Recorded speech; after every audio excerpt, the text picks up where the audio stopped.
Drogue, MDMA et ecstasy de plus en plus puissantes. Attention, danger, Fabien Bezancala MDMA ou « drogue du bonheur », comme une partie de ses utilisateurs la surnomme, concentre des taux substances actives inédits ces dernières années.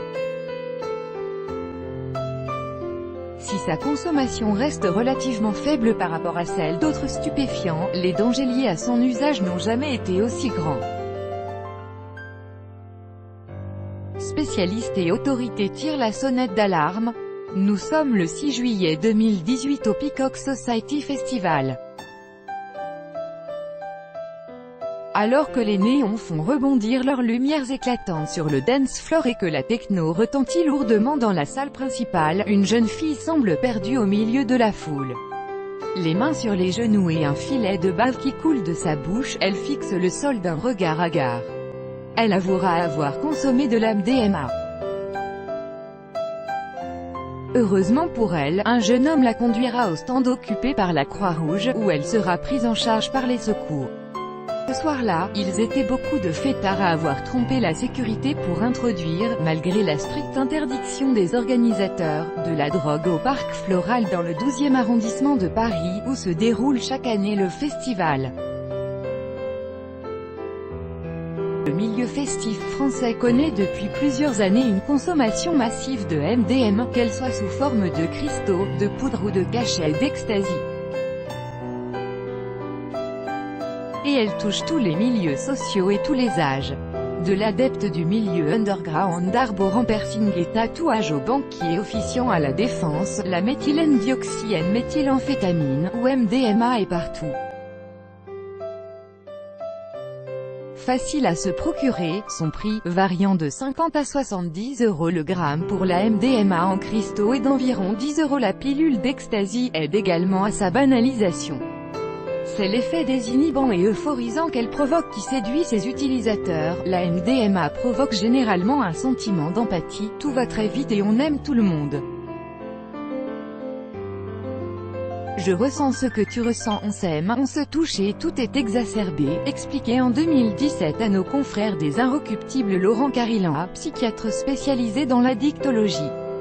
Contactée par Spoutnik France, Laura Astérisque, une jeune étudiante de 24 ans, est consommatrice occasionnelle.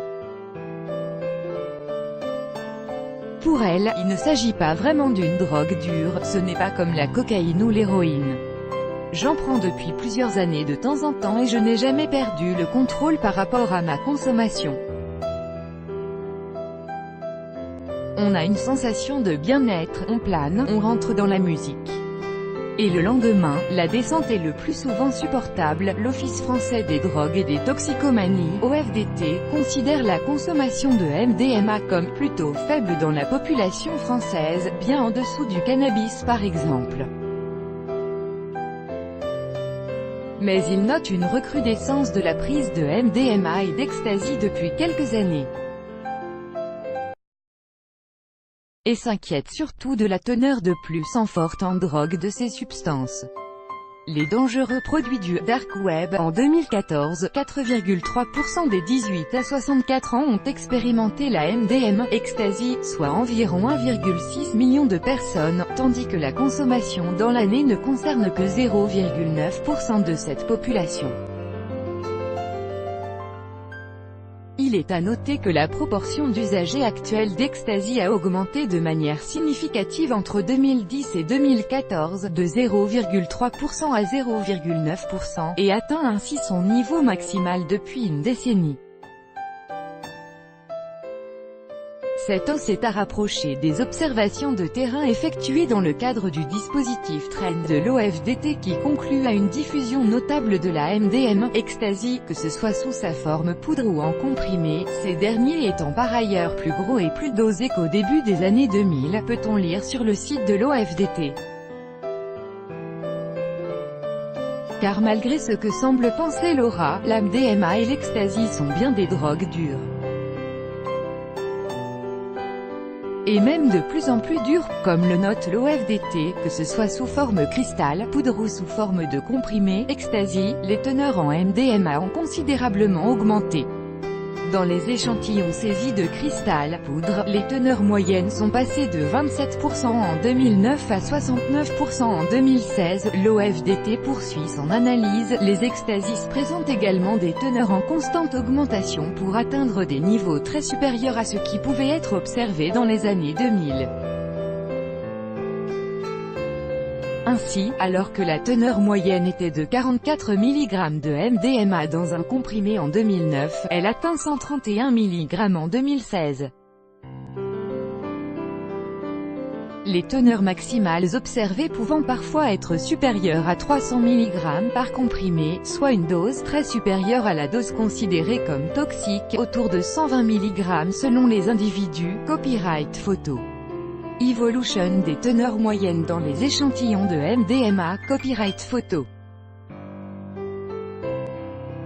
Evolution des teneurs moyennes en MDMA dans les échantillons d'ecstasy selon l'organisme. Cette augmentation de la concentration en principes actifs est liée à l'essor de cachets plus gros, aux couleurs plus vives et avec des formes 3D représentant des logos de grandes marques connues. Des Tesla, Dark Vador, Porsche ou encore Napoli sont ainsi proposés par les dealers aux abords des clubs, festivals et autres bars, et même à l'intérieur. Christophe Descommes, patron de la brigade des stupes de la police judiciaire de Paris, s'est inquiété du phénomène auprès de nos confrères de l'Express. Les drogues de synthèse se sont banalisées dans la capitale, surtout dans les milieux socialement bien intégrés. Nous sommes confrontés aujourd'hui à une consommation de masse de MDMA, notamment sous la forme de comprimés d'ecstasy. Sa brigade dénombre chaque année environ 25 décès. Après la cocaïne, ce sont les drogues de synthèse, dont fait partie la MDMA, qui sont en cause. Le groupe OD pour Overdose, créé il y a 25 ans au sein de la brigade des stupéfiants de Paris, a assuré à France Info que la cocaïne et la MDMA étaient responsables des 3/4 des intoxications aiguës, ayant conduit à la mort dans la capitale. Une fois dans le fichier client d'un dealer, il devient facile de se procurer de la MDMA. Mais il existe d'autres moyens d'obtenir sa dose. Contacté par Spoutnik, Jean-Charles Dupuis, vice-président de SOS Addiction, s'inquiète particulièrement des achats sur le web. Ce que l'on constate clairement, c'est l'explosion des ventes de drogue par Internet, notamment par le biais du « dark web ». C'est assez facile de s'y procurer des drogues de synthèse, souvent sur des sites étrangers. Et ceci est un phénomène extrêmement dangereux. Le « dark web » désigne une partie du net qui n'est pas indexée par les moteurs de recherche classiques et qui n'est accessible qu'en utilisant des logiciels spécifiques. Les identifiants et la localisation des utilisateurs demeurent anonymes et le haut niveau de chiffrement des communications rend extrêmement difficile tout traçage par les autorités. Ce réseau est donc plébiscité pour les trafics en tout genre, armes, prostitution, traite d'êtres humains et bien évidemment, drogue. Ce qui inquiète particulièrement Jean-Charles Dupuis, c'est que les drogues vendues sur ces sites et dans la rue ont parfois une composition détonnante. Je ne sais pas si les concentrations en MDMA sont plus fortes, mais il est clair que ces drogues sont de plus en plus mélangées à des produits qui peuvent être extrêmement nocifs et avoir des répercussions très graves pour la santé. Le danger c'est qu'aujourd'hui, très souvent, les consommateurs ne savent pas réellement ce qu'ils prennent. Quant à Laura, elle compte profiter de son week-end à sa manière. Il est très possible que je consomme un ECSTA ou deux. C'est les vacances. C'est l'été, elle suivra peut-être les conseils de Mixmag. Le célèbre média spécialiste de la musique électronique et de sa culture a récemment publié une vidéo sur sa page Facebook. Elle conseille aux utilisateurs d'ecstasy de commencer avec un quart ou une moitié et d'attendre de voir les effets. Même chose pour la MDMA sous forme de cristaux, que la vidéo recommande de microdoseurs avant d'attendre 1 à 2 heures. Reste à voir si Laura et les milliers de fêtards français qui vont danser sous influence ce week-end vont respecter à la lettre ces consignes. Astérisque, le prénom a été changé.